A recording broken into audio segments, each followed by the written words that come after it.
আমাকে বিয়ে করেছেন কেন? মানুষ বিয়ে করে কেন? সবাই যে কারণে করে আমিও সে কারণেই করেছি। আপনি কি মানুষ? ওই, তুই কি বলতে চাইতেছস? না মানে আপনাকে দেখলে আমার পেতনির কথা মনে পড়ে। দেখ, এখন রাগাবি না, না হলে মেয়েরই তো দাঁত লাল করে দিব। আমার জীবনটা তেজপাতা বানাতে যে এসেছেন সেটা আমি খুব ভালো করে জানি। ভার্সিটির প্রতিশোধ নিতে আমাকে বিয়ে করেছেন, তাই না? তাই তো, এখন বেশি কথা না বলে এইদিকে আয়, বাসরাত করতে হবে। মানে? মানে বুঝাচ্ছি। জান্নাত এক পা দু পা করে আমার দিকে আসতে লাগলো। আমি মতলব ভালো না দিকে পিছাতে লাগলাম, কিন্তু কপালে বেশিক্ষণ সায় না দেওয়ায় অল্প কিছু যাওয়ার পর পিঠ দেয়ালে ঠেকে গেল। এদিকে জান্নাত আমার একদম কাছাকাছি চলে আসলো। আমি হয়তো জান্নাতের হার্টবিট শুনতে পাচ্ছি। দুজনের মাঝে এক ফোঁটাও গ্যাপ নেই। ভাবতেছি জান্নাত কি করতে চাইতেছে। এমন সময় খেয়াল করলাম জান্নাতের ঠোঁট দুটো আমার দিকে এগিয়ে আসতেছে। বুঝে গেলাম জান্নাত কিস করবে, তাই হাত দিয়ে আমার মুখটা চেপে ধরার জন্য হাতটা উপরের দিকে তুলতে গিয়ে বুঝতে পারলাম জান্নাত আমার হাতটা ওর হাত দিয়ে চেপে ধরে আছে। উপায় না পেয়ে আমি চোখ বন্ধ করে ফেললাম। অবশেষে জান্নাত আমাকে কিস করেই বসলো। কিস করলো কম, কামড়ে ঠোঁটের ভেতরের অবস্থা 12টা বাজিয়ে দিল। আমি চিৎকার দিতে পারতেছি না। অবশেষে ছাড়লো আমাকে। ঠোঁটগুলো কেটে রক্ত পড়তেছে, তাই চুপ করে দাঁড়িয়ে রইলাম। বাবু, আরেকটু আদর করি। আমি মাথা মেরে শুধু না করলাম। ওকে, তাহলে এখন তুমি ঘুমাও, আমি ফ্রেশ হয়ে আসি। আমি গিয়ে আয়নার ঠোঁটগুলো দেখতে লাগলাম। আপনারা ভাবছেন আমি ভালো ছেলে যে বউয়ের অত্যাচার সহ্য করতেছি? আসলে না, শুধু আম্মুর কথায় আজকের রাতটা ওকে মাফ করে দিলাম। জান্নাতের সাথে আমার সাপ নেউলের সম্পর্ক, কারণটা জানতে হলে পিছনে যেতে হবে। চলুন পয়সাটা দিইনি, তারপর পিছন থেকে শুরু করব।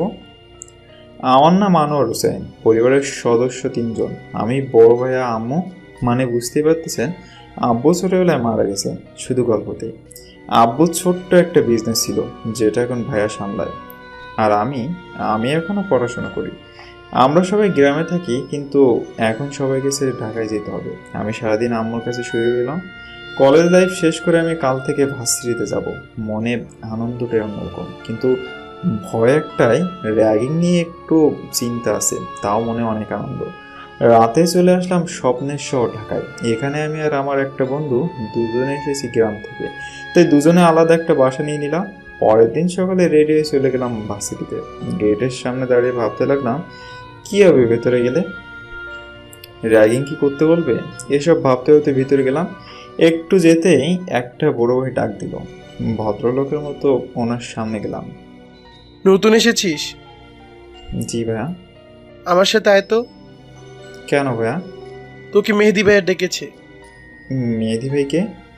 আর আমাকে কিভাবে চেনে? ওই, বেশি কথা বলস কেন? আসতে বলছি, আয়। কোনো কথা না বলে ওনার সাথে গেলাম ক্যান্টিনে। গিয়ে দেখলাম কিছু বড় ভাইয়া বসে আছে। বুঝতে পারলাম আজকে আমার কপালে খারাপ কিছু আছে। বড় ভাইটা একজনকে বলল, কি রে মেহেদি কই? আরেকজন বলল অষ্টমী গেছে। আমি দাঁড়িয়েছিলাম, তখনই কে একজন আসলো। ওনাকে আমি চিনি এমন লাগতেছে। এমন সময় মেহেদি ভাই বলে ওঠে, তুমি হুসাইন না? ভাইয়া। আমাকে চিনতে পেরেছিস? আমি মেহেদি, তুই যখন ক্লাস 7-এ পড়তি। উনি বললেন, আমি তখন ক্লাস 10-এ পড়তাম, তোকে আমার এখনও মনে আছে। আমি বললাম, তুই নীলাকে ভালোবাসতে, তাই না? তোর নীলাকেও মনে আছে? হুম, এতক্ষণে চিনিছি তোমাকে। আরেকজন বড় ভাই বলল, কি রে তুই চিনিস ওকে? হুম। আরেকজন বড় ভাই বলল, ও, ওকে হুসাইন, তুমি তাহলে যাও। ওই, কই যাবে ও? আরে, ওকে আমাদের এখন প্রয়োজন। মেয়েদের সাথে আমাদের এবার শত্রুতা আমি জমবে মাম্মা। অনেক জ্বালিয়েছে আমাদের। এখন আমরা পেয়ে গেছি আমাদের ডিফেন্ডার। আপনি কি বলতেছেন? কিছু না বুঝতে পেরে জিজ্ঞাসা করলাম। তুই এখানে এসে বস, আমি তোকে সব বুঝিয়ে বলতেছি। আর এত ভালো মানুষ হওয়ার ভাব ধরতে হবে না, আমি জানি তুই কেমন। তারপর একটা শান্তির নিঃশ্বাস ফেলে আমি ওনাদের সাথে বসলাম। তারপর ওনারা ভার্সিটির সব আগের কথা বলতে লাগলো। আর আমি আমি শুনে এতটা বুঝলাম যে ভার্সিটিতে মেয়েদের রাজত্ব চলে, যার কারণে ছেলেদের একটুও দাম নেই। ছেলেদের আর মেয়েদের মধ্যে তুমুল ঝগড়া, তাই আমাকেও ওনাদের সাথে নিয়ে নিল। তারপর মেহেদি ভাই সবার সাথে আমার পরিচয় করিয়ে দিল আর বলল, আজ থেকে নাকি আমরা সবাই বন্ধু। যাক, অবশেষে শান্তি মিলল আমার। ভার্সিটির প্রথম দিনে এতটা পাওয়ার পেয়ে যাব সেটা ভাবতেও পারিনি। যাক, ক্লাস শেষ করে ওই দিনের মতো বাসায় চলে আসলাম। পরের দিন ভার্সিটিতে যেতেই একটা আপু ডাক দিল। তাকিয়ে টাস্কি খেয়ে গেলাম। দেখতে পুরাই পড়ি। মেয়েটা নীল ড্রেস পরে এসেছে, মানে আমার প্রিয় রং, তাই মেয়েটাকে আরও সুন্দর লাগতেছে।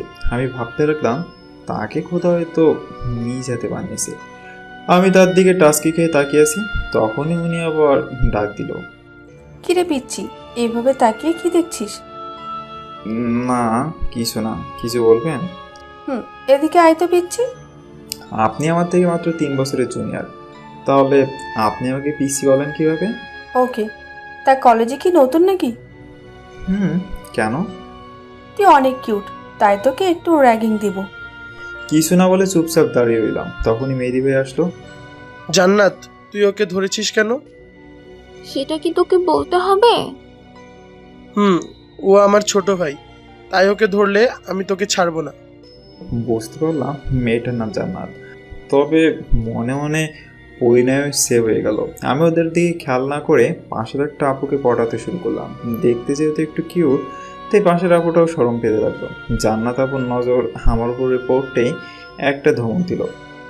ওই, তোর সাহস কি করে হয় আমার বান্ধবীকে পটানোর? আমি চুপ হয়ে গেলাম। তারপর আপুর দিকে রাগি চোখে তাকালাম। আপু, অনেক তো ভার্সিটিতে রাজত্ব করেছো, এবার থেকে আর পারবে না। সো ভালো হয়ে যাও, বাই বলেই সবাইকে নিয়ে সেখান থেকে চলে আসলাম। ওই দিন ক্লাস করে বাসায় চলে আসলাম। তারপরের দিন ভার্সিটিতে গিয়ে সবাইকে খুঁজতে লাগলাম। হঠাৎ কি একজন আমাকে টান দিয়ে একটা ক্লাসরুমে ঢুকিয়ে ফেলে তারপর দরজা লাগিয়ে দেয়। টান সামলে চারিদিকে তাকিয়ে হালকা অবাক হয়ে গেলাম। ক্লাসটাই পুরোটাই মেয়ে। আমাকে এখানে আনা হয়েছে কেন? তুই কালকে কি বলছিলি? কখন? যে আমাদের রাজত্ব তুই শেষ করে দিবি। তোর বাসা কোথায় রে? গ্রামে। সবাই আমার কথা শুনে হেসে দিল। আমি কিছু না বলে শুধু সবাইকে দেখতে লাগলাম। গ্রামের ছেলে হয়ে আমাদের রাজত্ব কেড়ে নিবি? কিছুদিন যেতে দিন, তারপর সব কিছু টের পেয়ে যাবেন। গ্রামে থাকতে তো মনে হয় ভদ্র ছিলে, এত কিউট দেখতে, তার শহরে এসে কি রক্ত গরম হয়ে গেছে নাকি? সিংহ সব জায়গায় সিংহ থাকে, বিড়াল সে কখনো হয় না। রাখ, আমি তোর গ্রামে খোঁজ নিয়ে দেখতেছি তুই কেমন সিংহ ছিলে। গ্রামে খোঁজ নিতে যাইয়েন না।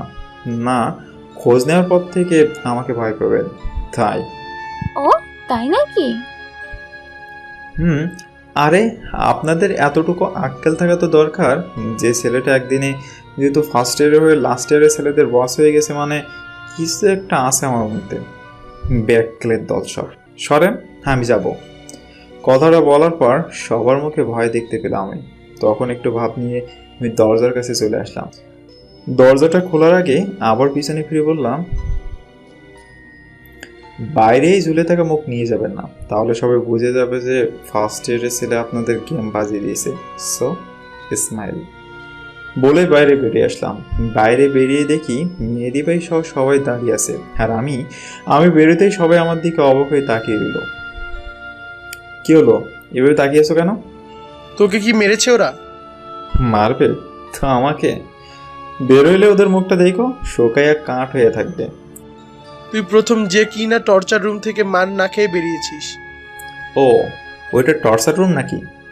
ওদের যা ভয় দেখিয়েছি, ওরা সবাই এখন আমার সাথে কথা বললেও হিসাব করে বলবে। তাই নাকি? তারপর জান্নাত আপুরা বেরোলেন। ওনাদের শুকনো মুখটা দেখে মেহেদি ভাই সহ বাকি সবাই হাসতে লাগলো। ওই জান্নাত শোন, এবার সিংহ এনেছি আমাদের দলে, দেখবো কিভাবে তুই আর পাওয়ার ছাড়িস আমাদের সামনে। জান্নাত আপু কিছু না বলে চলে গেল। তারপর ওনাদের নিয়ে বসলাম একটা জায়গায়। আচ্ছা, সারা ভার্সিটির মেয়েদের লিডার কয়জন? 5 জন। এই 5 জনের লিডার কি জান্নাত নাকি?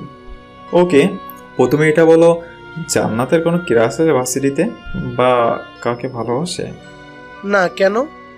আর বাকি 4 জনের কোনো ক্রাশ বা ভালোবাসার মানুষ বা বয়ফ্রেন্ড আছে? আছে, কিন্তু কেন বলো তো? শোনো, মেয়েরা পৃথিবীতে কারো কথা না শুনলেও তার ক্রাশের কথায় উঠবোস করে, তাকে সবসময় মন থেকে পছন্দ করে, আর তাই তাদের সেই কমজোরি জায়গাটা ফায়দা তুলতে হবে। আমার কথা শুনে মেহেদি ভাই সবাই হাঁ করে তাকিয়ে আছে। আমি ওনাদের বললাম, কি হলো? তুই সত্যি হারামি। ধন্যবাদ। এখন ওদের ক্রাশগুলোকে আমাদের টিমের একটা ভালো পথ দিয়ে দাও, তাহলে দেখবে জান্নাত ছাড়া বাকি 4জন আমাদের টিমের কথাই চলবে। ওকে। আর জান্নাতকে আমি দেখে নিব, কিন্তু তার আগে জান্নাত কে বা ওর সম্পর্কে কিছু জানতে হবে আমাকে। শোন তাহলে, জান্নাত হলো ওর বাবা মায়ের একমাত্র সন্তান, অনেক বড় লোক ওর বাবা, আর ভার্সিটিতে সভাপতি ওর বাবা। আর ওকে দেখতে যতটা সুন্দরী ততটাই অহংকারী, আর কোনো ছেলেকেই সে ভাও দেয় না। ওকে, বাকিটা আমি দেখে নিব। ওকে, লাস্ট ইয়ারের নির্বাচন কিন্তু 12 দিন পরে, সো যা করার তা তাড়াতাড়ি কর। এখন যা বললাম তাই করো, তুমি যাও তো, চিন্তা করো না। তারপরে ক্লাস করে বাসায় চলে গেলাম। এসে ফ্রেশ হয়ে বসে পড়তেছিলাম, তখনই কলেজের একটা মেয়ের কল আসলো। কিছু না ভেবে কলটা রিসিভ করলাম। কী রে সুমি, এখন কল দিয়েছিস? ভাই, আপনি যেই ভার্সিটিতে ভর্তি হয়েছেন সেখান থেকে জান্নাত নামের একটা তো স্যার কি বললো? কলেজে যা করেছেন তার সব বলে দিয়েছে, আর বলে দিয়েছে আপনার সাথে যেন না লাগতে যায়। ওকে, ভালো থাকিস বলে ফোনটা কেটে দিলাম। পরের দিন কলেজে যদি দেখি জান্নাত আপু সহ সবাই বসে আছে, তাই আমি ওনাদের কাছে গেলাম। কি ম্যাডাম, আমার খোঁজ নেওয়া শেষ? কি বললো প্রিন্সিপাল? তুই জানলি কিভাবে? আপু, আমি যেই কলেজে পড়ে এসেছি ওই কলেজের প্রিন্সিপালের রাজত্ব না, চলতো আমার রাজত্ব। সো আমার কলেজে আমার খোঁজ নিবেন আর আমি জানবো না, এটা কখনো হয়? তুই হয়তো জানিস না, এটা গ্রাম না শহর, আর এই ভার্সিটির সভাপতি আমার বাবা। ও তাই নাকি? আপনি কি ভয় দেখাচ্ছেন? না, সাবধান করে দিচ্ছি, বেশি লাফালাফি করলে ভার্সিটি থেকে বের করে দিব। জান্নাতের কথা শুনে আমি জোরে হেসে দিলাম। ওরা সবাই আমার দিকে অবাক হয়ে তাকিয়ে রইল। কি হলো, হাসছিস কেন? আপু, আমাকে চাইলে বের করে দিতে পারো, কিন্তু পরে বাসিটে মুখ দেখাবে কিভাবে? মানে? আমাকে বের করে দিলে সবাই বলবে একটা ফার্স্ট ইয়ারের ছেলের পরে তোমাদের সবার অবস্থা খারাপ হয়ে গেছে, তাই ওকে বের করে দিয়েছো। তারপর তোমাদের দেখলে শুধু ছেলেরাই না, মেয়েরাও হাসবে আর থুতু দিবে তোমাদের। ওই ওই ওই, তুমি রাখলে তোমাকে একদম পরীর মতো লাগে, তা কি তুমি জানো? বলেই পিছন ফিরে চলে আসলাম। তখনই জান্নাত আপু পিছন দিক থেকে ডাক দিয়ে বলল, তোকে ভার্সিটি থেকে বের করব না, তোকে ভার্সিটিতে রেখেই সাহায্য করব। ওকে বলেই চলে আসলাম। এসে মেহেদি ভাইয়াদের কাছে গিয়ে বসলাম। কিরে, এখন কি করব? এখন কাজ হলো ওরা কি প্ল্যান করতেছে তা আমাদের জানতে হবে। কিভাবে? ওদের টিমে ভেজাল মিশিয়ে দিতে হবে। আমাদের দলের কয়েকটা মেয়েকে কায়দা করে ওদের টিমে ঢুকিয়ে দাও, ব্যাস তাহলে হবে। তুই রাজনীতি করলে তো দেশটারে কাঁপিয়ে রেখে দিবি। এই জন্যই তো রাজনীতিতে যাই না। রাজনীতি করবি? দূর, ফাউল কথা বললো না তো। ওকে। তোমরা থাকো, আমি যাই বলেই বাসায় চলে আসলাম। এভাবে 4-5 দিন কেটে গেল। জান্নাত আমার পিছনে লেগেই আছে। স্টুডেন্ট লিডার নির্বাচনের আর মাত্র 4 দিন বাকি। ও নির্বাচনের ছেলেরা পাশ হবে কানা হয়ে, কারণ জান্নাতের টিম ছাড়া বাকি সবাই এখন আমাদের টিমে চলে আসছে। তাই জান্নাত রেগে আগুন হয়ে আছে। আমি জানি জান্নাত আমার ক্ষতি করতে চায়, কিন্তু সেটাও পারবে না, কারণ আমার কোনো কমজোর জায়গা নেই। সকালে আমার একটা ফোন আসলো, বাসিরের একটা ছেলে ফোন দিয়েছে। এত সকালে ফোন দিয়েছে কেন এটা জানার জন্য ফোনটা রিসিভ করলাম।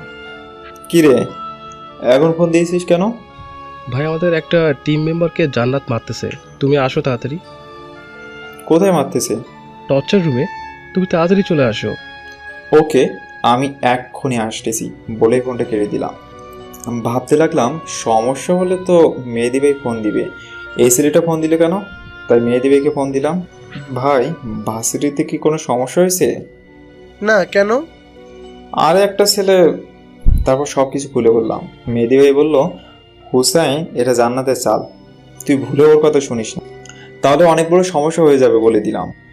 ভার্সিটিতে যাব সেটা হাজারো সমস্যা হোক, এখন তুমি একটা কাজ করো। কি কাজ? তারপর কাজটার কথা বললাম। তাহলে আমি ভার্সিটিতে যাওয়ার আগে এটা রেডি করে ফেলো, আমি ঢোকার আগে কল দিব। ওকে, ভালো থেকো। তারপর চলতে লাগলাম ভার্সিটিতে। ভিতরে যাওয়ার আগে মেহেদি ভাইকে কল দিয়ে জানতে পারলাম সব কিছু ওকে, তাই কোনো কিছু চিন্তা না করেই ভিতরে গেলাম।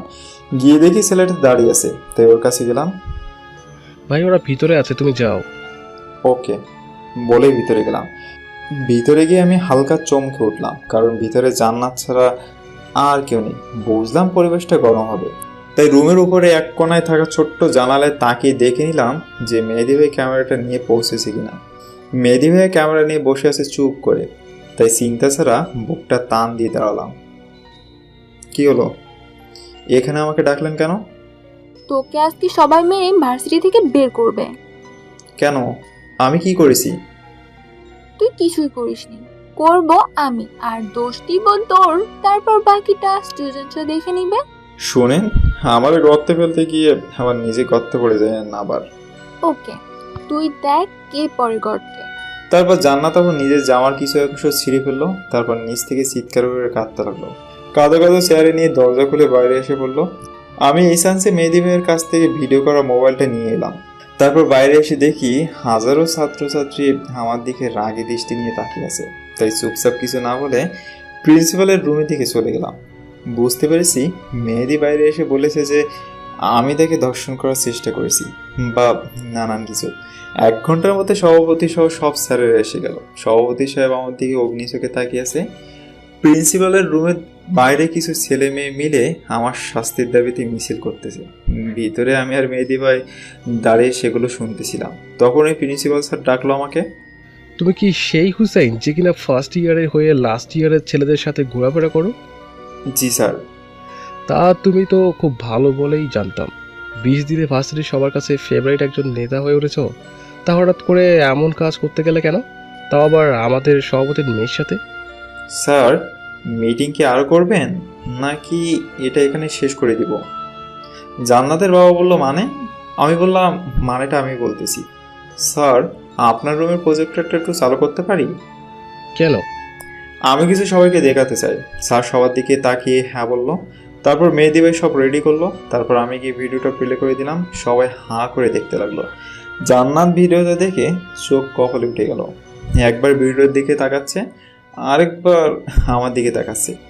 ভিডিওটা শেষ হওয়ার পর আমি মোবাইলটা নিয়ে নিলাম। স্যার, আমি জানি না জান্নাত আবার বিচার হবে কিনা, তবে এরকম অপবাদ যেন অন্য কাউকে না দেয়। ভালো থাকবেন বলে মেহেদি ভাই সহ আমি বেরিয়ে আসলাম। বাইরে সবাই আমার দিকে হাঁ করে তাকিয়েছে। সবাইকে ভার্সিটির সকল স্টুডেন্টের একটা গ্রুপ আছে, সেটাতে ভিডিও শেয়ার করে দিয়ে সবাইকে চেক করতে বললাম। কিছুক্ষণের মাঝে সবাই চুপ হয়ে গেল। খারাপ আমাদের টিম না, খারাপ হলো জান্নাতের টিম। সো ভালো কিছু করতে চাইলে আমাদের টিমে চলে আসুন। ভালো থাকবেন সবাই বলে ক্যান্টিনে চলে আসলাম। ওই দিন আর ক্লাস করা হয়নি, তাই দুপুরে বাসায় খাওয়া দাওয়া করে দিলাম এক ঘুম। বিকেলে মোবাইলে চিল্লানিতে ঘুম ভাঙলো। তাকিয়ে দেখি মেহেদি ভাইয়ের ফোন, তাই উঠে রিসিভ করলাম। ভাই বলো। একটা গুড নিউজ আছে। কি গুড নিউজ? আরে ভার্সিটির সব ছেলে মেয়ে আমাদের টিমে জয়েন করতে চাইতেছে। সবাইকে দলে নিয়ে নেব। দল তোমাদের, তাই তোমরাই ভালো জানো। তুই এটা কি বললি হুসাইন? আচ্ছা ঠিক আছে, সবাইকে নিয়ে নাও। আর জান্নাতের কি খবর? ওর বাবা ওকে বাসায় নিয়ে যেতে দেখলাম। মনে হয় তোর উপর প্রতিশোধ নেবে। কিভাবে বুঝলে? ওর চোখ দিয়ে মনে হচ্ছিল আগুন ছড়তেছে। তুই একটু সাবধানে থাকিস। ওকে, চিন্তা করো না, ভালো থেকো। আমি এখন ঘুমাবো। Okay bye. পরের দিন কলেজে গিয়ে দেখি জান্নাত আর ওই দুটো বান্ধবী বসে আছে, তাই ওদের কাছে গেলাম। আপু, মন খারাপ? তোকে বলতে হবে আমার মন খারাপ নাকি?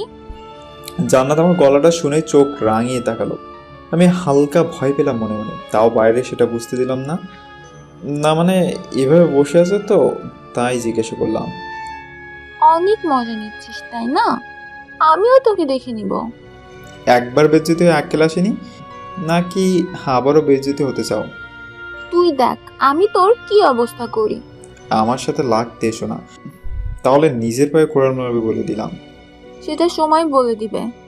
তা ক্ষমতা তো ছেলেদের হাতে চলে আসতেছে, কিছু করবে না? আমি দেখব তোরা কিভাবে ক্ষমতা ছিনিয়ে নিস। তুমি দেখতে থাকো আর আমি খেলতে থাকি। ভালো থেকো, বাই বলেই চলে আসলাম। আবার হয়তো রাগে চুল ছিটতে মন চাইতেছে, আর আমার মন চাইতেছে হাসতে। নির্বাচনের আগের দিন সবাইকে নিয়ে মিটিং শেষ করে বাসায় চলে গেলাম। নির্বাচনের দিন সব কিছু ঠিকঠাকভাবেই হলো, কিন্তু ভোটের রেজাল্ট শুনে মাথা উল্টো চক্কর খেয়ে গেল। নির্বাচনে নাকি জান্নাত পাশ করেছে, এটা কীভাবে হয়? না, এটা মানা যায় না। তাই সবাই মিলে আন্দোলন ডাকলাম। প্রিন্সিপাল স্যার এসে সবাইকে বোঝাতে চাইলো যে এটা সভাপতির ডিসিশন, তাই জান্নাতকে নির্বাচনে পাশ করানো হয়েছে। আমি মেহেদি ভাইয়াকে হালকা একটু উস্কে দিলাম। উনি তো রেগে ফায়ার হয়ে বললেন, স্যার, কথা একটাই যে যতদিন পর্যন্ত নির্বাচন আসল রেজাল্ট না দেওয়া হবে ততদিন ভার্সিটি বন্ধ। সবাই যার যার বাসায় যাও। সবাই চলে যাওয়ার পর স্যার আমাদের ওনার রুমে ডাকেন। ওখানে গিয়ে দেখি জান্নাত সহ আরও কিছু মেয়ে বসে আছে। ওদের দেখেই সারা শরীরে জ্বলে উঠলো আমার। মনে হচ্ছিল ওদের মেরে নাক মুখ ফাটিয়ে দিই, কিন্তু মেয়ে তো তাই মারা যাবে না। দেখো, এবারের মতো ব্যাপারটা এখানেই থামিয়ে দাও। পরের বার থেকে সুষ্ঠু নির্বাচন হবে। স্যার, আমাদের হাজার বললেও লাভ হবে না। বাইরে যেটা বলে এসেছি ভিতরে এটা থাকবে। সো সভাপতির সাথে কথা বলেন আপনি। দেখো, তোমরা বোঝার চেষ্টা করো। যা বলে গেলাম তাই করেন স্যার। এছাড়াও যদি অন্য কোনো চাল চালতে চান তাহলে পরিণাম ভয়াবহ হবে বলে গেলাম। বলে আমি আর মেহেদি ভাই চলে আসলাম। 3-4 দিন পর পরিবেশটা বদলালো। ক্ষমতা আমাদের হাতে দিয়ে দেওয়ার সিদ্ধান্ত বসেছে। সবাই খুশিতে নাচতেছে। জান্নাতের দিকে তাকিয়ে দেখি রাগে আর লজ্জায় পুরাই লাল হয়ে গেছে। আমাকে হাতের কাছে পেলে হয়তো চিবিয়ে খাবে। ভাবলাম একটু মজা নেওয়া যাক, তাই জান্নাতের কাছে গেলাম। বাবাকে বলে ক্ষমতা হাতে নিয়ে নেওয়াটাকে জিতা বলে না, জিত বলে ক্ষমতা ছিনিয়ে আনাটাকে। আমার কথা শুনে জান্নাতও হেসে দিল আর কেমন জানি একটা লুক নিয়ে আমার দিকে তাকালো। এবার তোর গলার কাটা হব আমি। সি, এরপরেও তোমার লজ্জা হলো না?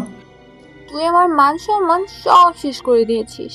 যেটা এই 4 বছরে কেউ আমাকে করাতে পারেনি, তুই আমাকে হারিয়ে দিয়েছিস। শার্টের কলারটাকে একটু উঁচু করে ভাব নিলাম। তবে চিন্তা করিস না, এবার তোর নরম জায়গায় মারবো আমি। প্রয়োজনে তোর গলার কাটা হব, তারপরেও গলার কাটা হব আমি। না পারবি ফেলতে, না পারবি খেতে, মনে রাখিস।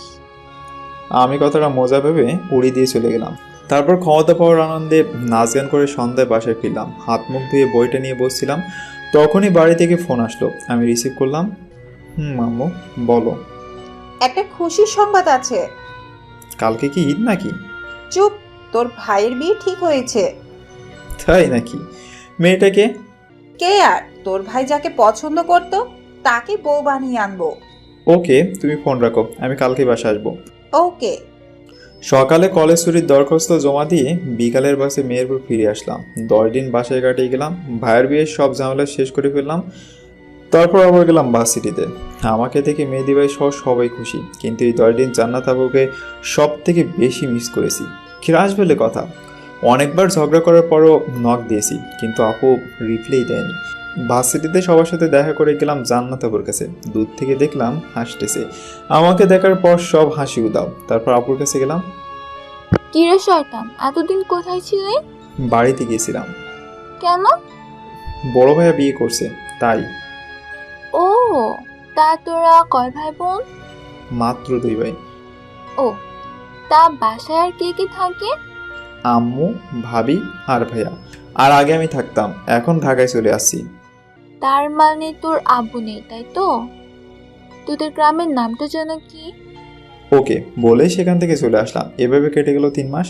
আপু এখনও আমাকে দেখলেই জ্বলে, কিন্তু আমার সেদিকে দেখার সময় নেই।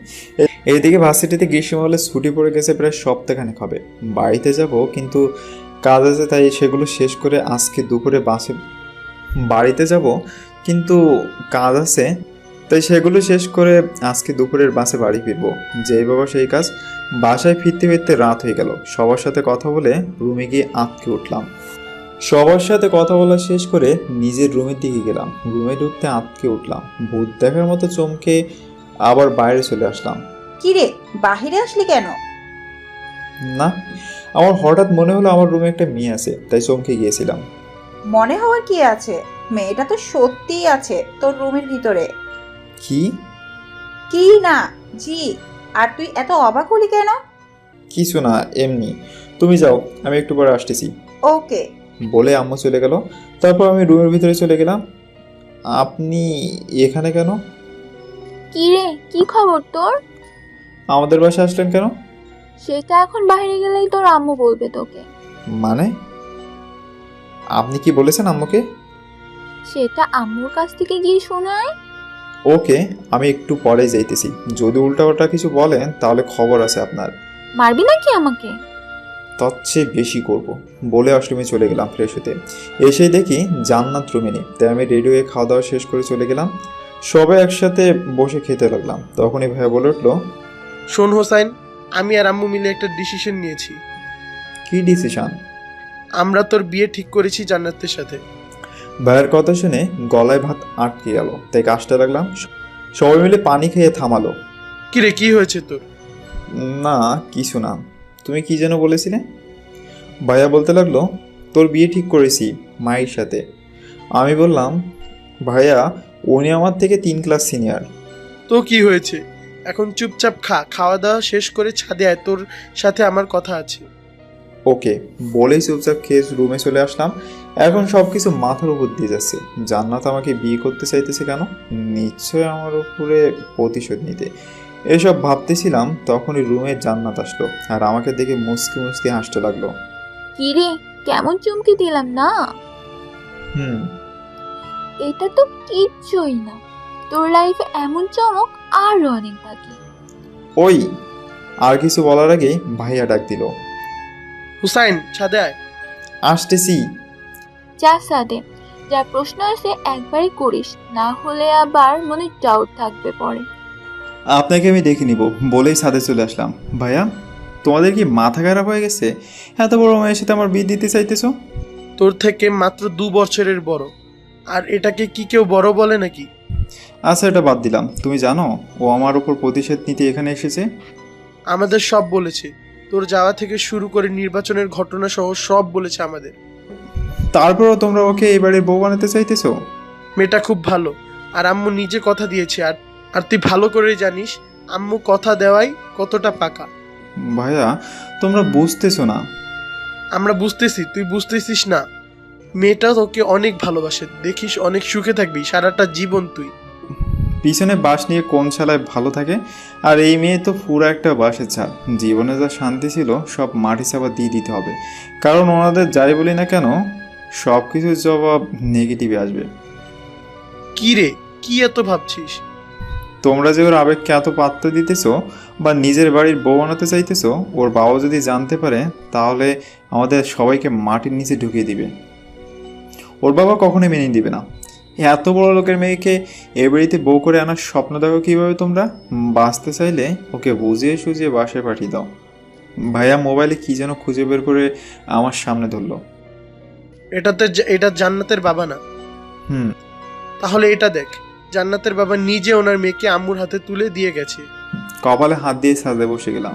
শেষ আশাটাও ভেঙে গেল। আমার লাইফটাই শেষ। জান্নাত এমন প্ল্যান করেছে আর আমি এমন জায়গায় জাল বিয়েছি যে বলার মতো না। বিয়ে কবে? 25 তারিখ। তারপরে ভাইয়া আমাকে একটু বোঝানোর চেষ্টা করো না প্লিজ। আসলে মেয়েটা একটা গুন্ডি। জান্নাত ঠিকই বলেছিল।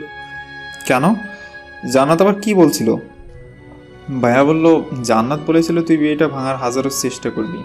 তুই এমন কেন রে হুসাইন? কি বলবো কিছুই ভেবে পাচ্ছি না, তাই মনে মনে বললাম, ভাইয়া আমার জায়গায় তুমি থাকলে বুঝতে কেন বিয়েটা ভাঙতে যাচ্ছি। তোমরা দেখতেছো ওর উপরটা আর আমি দেখছি ওর আসল চেহারাটা। শোন, মেয়েটা ভালো আর তোকে অনেক অনেক ভালোবাসে, তাই ওকে কখনো কষ্ট দিস না।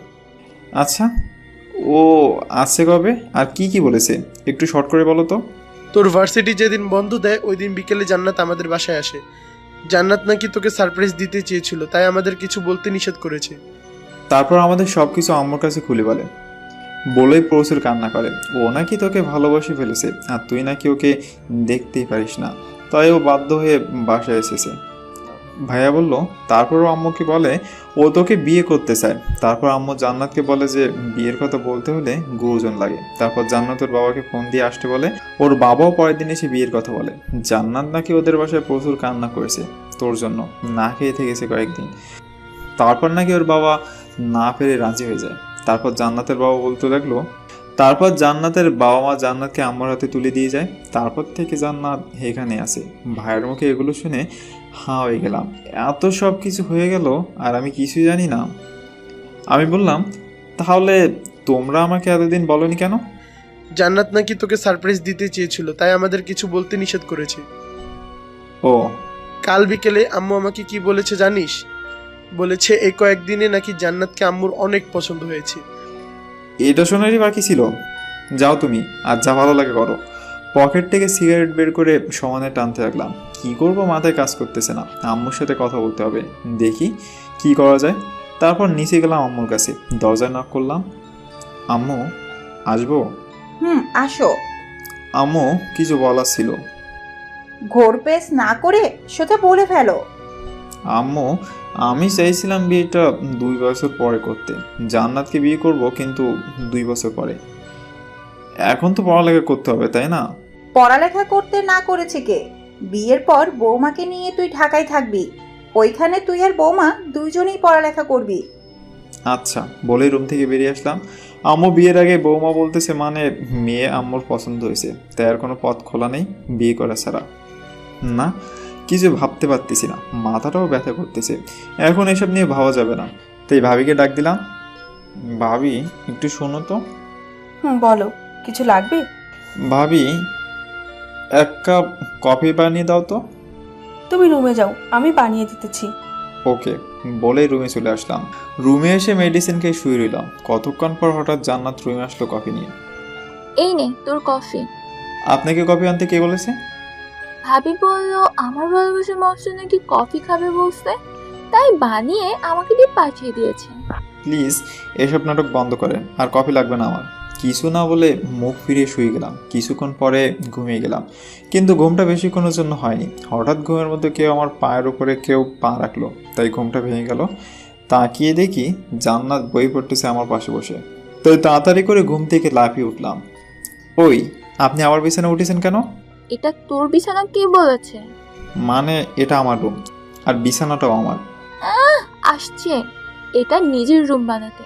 খাট থেকে নেমে কথা বলুন। মন চাইলে তুই যা, আমি যাওয়ার মেয়ে না। সোফায় ঘুমা, না হলে অন্য রুমে গিয়ে ঘুমা। আমি এই রুমে আর এই খাটেই ঘুমাবো। ওকে, আপনি থাকেন, আমি গেলাম। বোরের রুম থেকে পাশের রুমে চলে আসলাম।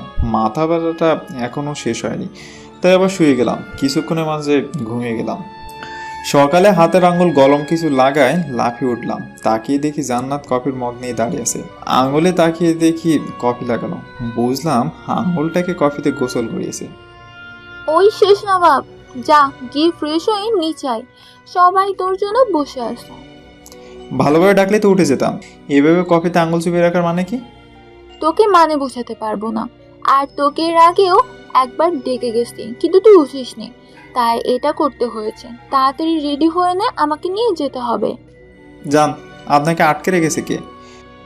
তোকে নিয়ে যেতে বলেছে আম্মু, তাড়াতাড়ি কর, আমার প্রচুর খিদে পেয়েছে। শালা হাসবো না কাঁদবো এটা নিয়ে ভাবতে লাগলাম। সবার অভিশাপ হয়তো আজকে এসে পড়েছে আমার ঘাড়ে। এসব ভাবতে ভাবতে গিয়ে ফ্রেশ হয়ে আসলাম। এসে দেখি বিছানায় বসে বসে আমার মোবাইল টিপতেছে। মোবাইলটা নিতে চাইলে সেটা সরিয়ে ফেলে। ওই, আপনি আমার ফোনটা নিয়েছেন কেন? চেক করতেছি কি চেক করেন আপনি? কোনো মেয়ের সাথে রিলেশন আছে কিনা। থাকলে আম্মুর কাছ থেকে তোকে কতগুলো বকা শোনানো যাবে। কপালে হাত দিয়ে ফুলের বসে গেলাম। প্যারায় আর রাগে শরীরটা ছিঁড়ে যাচ্ছে। বাসা বলে চুপচাপ হজম করে নিচ্ছি। কি রে, তুই এখনো রেডি হসনি কেন? হচ্ছি বলেই রেডি হতে লাগলাম। রেডি হয়ে নিচে গেলাম দুজনে। গিয়ে দেখি সবাই বসে আছে। কি রে, তোর আসতে এত দেরি হলো কেন? আসলে ওনার কাপড় বের করতে গিয়ে আমি একটু দেরি করে ফেলেছি, তাই রেডি হতে দেরি হয়ে গেছে ওনার। জান্নাতের কথা শুনে আকাশ থেকে বললাম, যাক, দোষটা নিজের ওপর নেওয়াই ভালো হয়েছে। জান্নাত, আমি জানি ওর উঠতে নিশ্চয়ই দেরি হয়েছে, তাই তুমি ওর দোষ নিজের কাঁধে নেওয়ার কোনো দরকার নেই। তুমি খেতে বসো। ভাইয়ের কথা শুনে আমরা আরও বেশি অবাক হলাম। তার মানে জান্নাত বাড়ি দিয়ে নিজেকে উপরে উঠেছে, আর এই জন্যই দোষটা নিজের কাঁধে নিয়েছিল। এসব ভাবতে ভাবতে নাস্তা শেষ করে রুমে চলে আসলাম। রুমে বসে বসে মোবাইল টিপতেছিলাম। হঠাৎ জান্নাতে হাজির হলো। বাস কি আরও আছে? থাকলে দিয়ে যান। আরে এই তো মাত্র শুরু, তোর জন্য তো পাশে জঙ্গল লাগিয়ে রেখেছি আমি। একটা রিকোয়েস্ট আছে, রাখবেন প্লিজ? আগে বল, পরে ভেবে দেখবো। বিয়ের তো আরও 5 দিন, সো এই কয়েকটা দিন আমাকে জ্বালায়েন না প্লিজ। কারণ বিয়ের পর তো লাইফটাই তেজপাতা করবেন, সেটা আমার জানা হয়ে গেছে। সো এই কয়েকটা দিন জ্বালেন না প্লিজ। ওকে, কিন্তু আমারও একটা শর্ত আছে। কি সত্য বলেন? আমি যেভাবে বলবো সেভাবে বিয়ের আগ পর্যন্ত চলতে হবে। ওকে, বিয়ের পর যে যার মতো চলবো, তাই তো? জান্নাত কিছু না বলে হালকা হেসে চলে গেল। মানেটা আর বোঝার বাকি রইল না। যাক, তারপর আবার একটু ঘুমিয়ে নিলাম। দুপুরে আম্মু এসে ডাক দিল। উঠে ফ্রেশ হয়ে গিয়ে খাওয়া দাওয়া করে নিলাম। তারপর রুমে এসে মোবাইল টিপতে লাগলাম। বিকেলে সব বন্ধুদের সাথে দেখা করবো বলে রেডি হচ্ছিলাম, তখনই জান্নাত রুমে আসলো। কি রে, কোথাও যাবি নাকি? হুম। পরে যাস, আপাতত আমাকে তোদের গ্রামটা ঘুরিয়ে দেখা। অন্য কাউকে নিয়ে যান। আম্মুকে বলতে হবে নাকি ভালো ভালোই রাজি হয়ে যাবি? আচ্ছা চলেন। এই তো, গুড বয়। তারপর জান্নাতকে নিয়ে গ্রামে ঘুরতে বেরোয়েছি। জান্নাত ঘুরে ঘুরে দেখতে লাগলো, আর আমি শুধু রাস্তা চিনিয়ে দিতেছি আর পাহাড় দিতেছি। জান্নাত গিয়ে একটা নদীর পাশে বসে পড়লো, তাই আমিও কিছুক্ষণ বসে পড়লাম। হঠাৎ পিছন থেকে কেউ আমার নাম ধরে ডাক দিল। তাকিয়ে দেখি তৌফিক, মানে গ্রামের বেস্ট ফ্রেন্ড। তারপর আমার কাছে আসলো। কি রে, কি অবস্থা? এই তো ভালো। তা তোর কি খবর? চলতেছে। শুন, তোকে যেটা বলতে এসেছি, মারিয়া তোকে যেতে বলেছে। তুই নাকি ওর নাম্বার ব্লক করে দিয়েছিস, তাই তোকে নিয়ে যাওয়ার জন্য আমাকে পাঠিয়েছে। তৌফিকের কথাটা শুনে জান্নাত আমার দিকে রাগি চোখে তাকালো। কোন মারিয়া? আমি কোনো মারিয়াটারে এঁকে চিনি না। শুন, ও বলেছে তোকে কোনো কিছুর জন্য প্রেশার দিবে না। যা একবার দেখা করে আয়। আর উনি কে? আমি কিছু বলার আগে জান্নাত বলে উঠলো। আমি হুসেনের খালাতো বোন। আমি হাঁ করে ওনার দিকে তাকিয়ে রইলাম। ও আচ্ছা, হুসাইন। আমি যাই, তুই গিয়ে এখনই দেখা করে আয়, না হলে পরে সময় করে দেখা করে নিস। ওকে। তৌফিক উঠে চলে গেল। আমি জান্নাতের দিকে তাকাতে দেখি রাগে আগুন হয়েছে। কি বলবো কিছুই বুঝতেছি না। আসলে আপু, আর কিছু বলতে পারলাম না। তার আগে ঠাস করে চর বসিয়ে দিল। আগে জানতাম তুই শয়তান, এখন তো দেখি তুই লুচ্চামিও করস। কিছু না বলে চুপ করে গালে হাত দিয়ে বসে রইলাম। চল এখনই গিয়ে মরিয়মের সাথে কথা বলবি, আর যা সম্পর্ক ছিল সব ভেঙে আসবি। আর আমার কথা জিজ্ঞেস করলে বলবি আমি তোর কাজিন, ভুলেও বলবি না আমি তোর হবু বউ। ওকে। আমিও উঠে ওনাকে নিয়ে গেলাম মারিয়ার কাছে। গিয়ে দেখি মারিয়া দাঁড়িয়ে আছে। তারপর দুজনে মারিয়ার কাছে যেতে লাগলাম। তখনই মোবাইলে কল আসলো। তাকিয়ে দেখি জান্নাতের কল। আমি তো আপনার সামনে, তাহলে আমাকে কল দিয়েছেন কেন? রিসিভ করে চুপচাপ বুক পকেটে রেখে দে। কেন? তোর মরিয়ম তোকে কি বলে তা শুনবো। খবরদার ভুলেও ফোন কাটবি না। ওনার এই কথা শুনে রাগে শরীরটা জ্বলে যাচ্ছে, তাও কিছু বলতে পারলাম না। চুপচাপ গেলাম মারিয়ার কাছে। মারিয়ার চোখে হালকা পানি, কিন্তু আমি অসহায়, তাই কিছুই করতে পারতেছি না। মারিয়া আমাকে দেখেই এগিয়ে আসলো। কেমন আছো রাজ? ভালো। তুমি? ভালো। উনি কে? আমার কাজিন। ও হাই আপু। হ্যালো, কেমন আছো মারিয়া? ভালো। আপনি কেমন আছেন? ভালো। তোমরা কথা বলো, আমি ওইখানে আসি। সরি তোমাকে ডাক দেওয়ার জন্য। আসলে তোমাকে তো আর পাবো না, তাই চাইছি শেষবারের মতো একবার জড়িয়ে ধরতে। শেষবারের মতো মানে? তুমি কি ভাবতেছো? আরে ভয় পেও না, আমি আত্মহত্যা করব না। তুমি তো বিয়ের পরে অন্য কারোর হয়ে যাবে, তখন তো আর জড়িয়ে ধরতে পারবো না। তাই এখন একটু জড়িয়ে ধরবো, প্লিজ না করো না। কি বলবো কিছুই বুঝতেছি না। জান্নাত যদি দেখে ওকে জড়িয়ে ধরেছি, তাহলে তো আমার খবর আছে। যা হওয়ার পরে দেখা যাবে। টান দিয়ে মারিয়াকে বুকে জড়িয়ে নিলাম। মারিয়া কান্না করে দিল। আমার চোখের কোণ দিয়ে কয়েক ফোঁটা পানি গড়িয়ে পড়লো। কিছুক্ষণ পর মারিয়াকে ছেড়ে দিলাম। আর কিছুক্ষণ থাকলে হয়তো নিজেকে সামলাতে পারবো না। ভালো থেকো। আমি চোখের পানি মুছতে মুছতে জান্নাত আপুর সামনে আসলাম। রাগে আপুর মুখ লাল হয়ে আছে। এইটার শোধ বিয়ের পরে তুলব। অন্য মেয়েকে জড়িয়ে ধরা, তাই না? তারপর কোনো কিছু না বলে ওনাকে নিয়ে বাসায় চলে আসলাম। বাসায় এসে দেখি বাসা টুকটাক সাজানো শুরু হয়ে গেছে। যাই হোক, রুমে গিয়ে ফ্রেশ হয়ে নিলাম। তারপর রাতে খাওয়া দাওয়া করে দিলাম একটা ঘুম। এভাবে কেটে গেল 4 দিন। সন্ধ্যায় বিয়েটাও হয়ে গেল। কবুল বলার সাথে সাথে নিজের সব সুখকে মাটি চাপা দিয়ে দিয়েছি। রাত 12টার দিকে পুকুর পাড়ে দাঁড়িয়ে দাঁড়িয়ে মারিয়ার কথা ভাবতেছিলাম। মারিয়া যখন ক্লাস 9-এ, তখন আমি ক্লাস 10-এ। তখন থেকে রিলেশন আমাদের। কখনো মারিয়াকে খারাপ নজরে দেখিনি। পড়ালেখা শেষ করার পর মারিয়াকে বিয়ে করার নিয়াজ ছিল, কিন্তু জান্নাত এসে সব কিছু শেষ করে দিল। আম্মুকে মারিয়ার ব্যাপারে বলতে পারিনি, কারণ মারিয়ার পরিবারের সাথে আমাদের পরিবারের শত্রুতা। কিন্তু জান্নাত আমার জীবনে না আসলে আম্মুকে যে কোনোভাবে মানিয়ে ফেলতাম, কিন্তু এটা কোনোভাবে সম্ভব না। মারিয়া মেয়েটা আমাকে অনেক ভালোবাসে, কিন্তু একটা ভিলেন এসে সব কিছু শেষ করে দিল।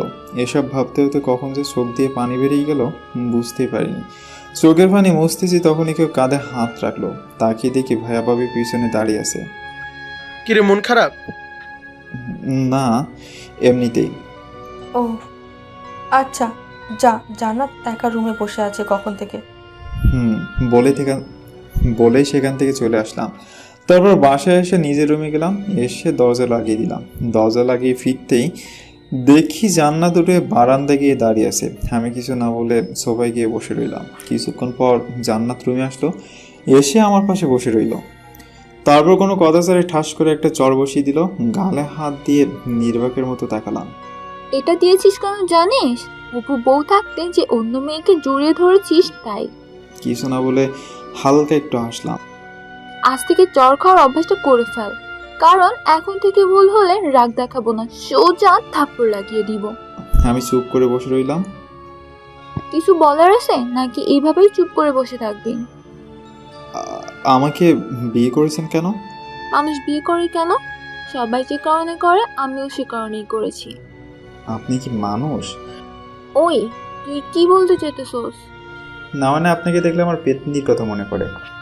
দেখ, এখন রাগাবি না, না হলে মেয়েরে তো দাঁত লাল করে দিব। আমার জীবনটা তেজপাতা বানাতে যে এসেছেন সেটা আমি খুব ভালো করে জানি। ভার্সিটির প্রতিশোধ নিতে আমাকে বিয়ে করেছেন, তাই না? এই তো, এখন বেশি কথা না বলে এদিকে আয়, বাসরাত করতে হবে। মানে? মানে বুঝাচ্ছি। জান্নাত এক পা দু পা করে আমার দিকে আসতে লাগলো। আমি মতলব ভালো না দিকে পিছাতে লাগলাম, কিন্তু কপালে বেশিক্ষণ সায় না দেওয়ায় অল্প কিছু যাওয়ার পর পিঠ দেয়ালে ঠেকে গেল। এদিকে জান্নাত আমার একদম কাছাকাছি চলে আসলো। আমি হয়তো জান্নাতের হার্টবিট শুনতে পাচ্ছি। দুজনের মাঝে এক ফোঁটাও গ্যাপ নেই।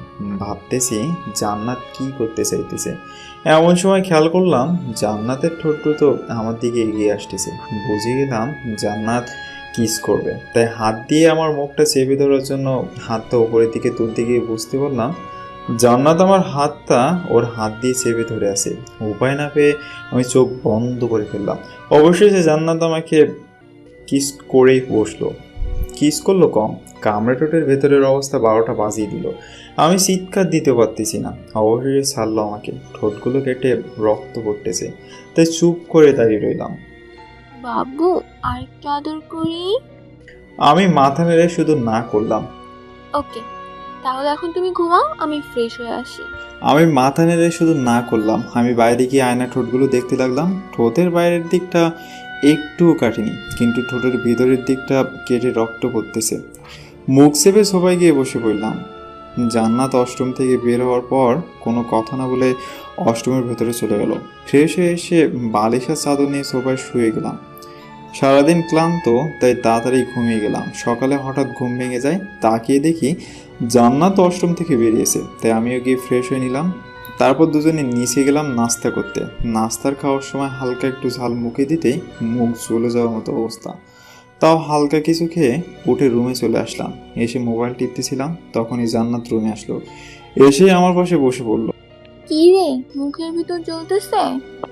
আমি কিছু না বলে চুপচাপ বসে রইলাম। কি রে, ঢাকায় যাবি না? না এখানে পড়ে থেকে মার খাবি, কোনটা? সময় হলে চলে যাব, আপনাকে বলতে হবে না। বাহ, রাগ করে আছিস নাকি আমার উপরে?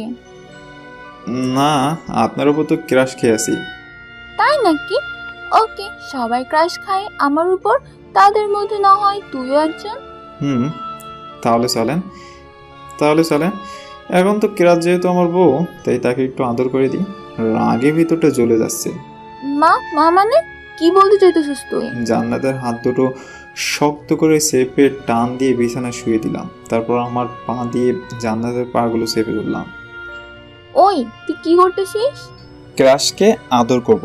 ছেড়ে দে বলতেছি, না হলে পরে তোর অবস্থা খারাপ করে দিব বলে দিলাম। জান্নাতের মুখে হোয়াটসঅ্যাপটা স্পষ্ট দেখতে পাচ্ছি। তারপর বিছানা উঠে জান্নাতের পেট থেকে শাড়ি সরিয়ে নিলাম। ও, কি সুন্দর পেট আপনার। ওই, তুই পেটে হাত দিয়েছিস কোন সাহসে? ওকে, হাত দিব না, কিস করব, চলবে? ওই, না না। কে শুনে কার কথা? জান্নাতের পেট চেপে ধরে কয়েকটা কিস করলাম।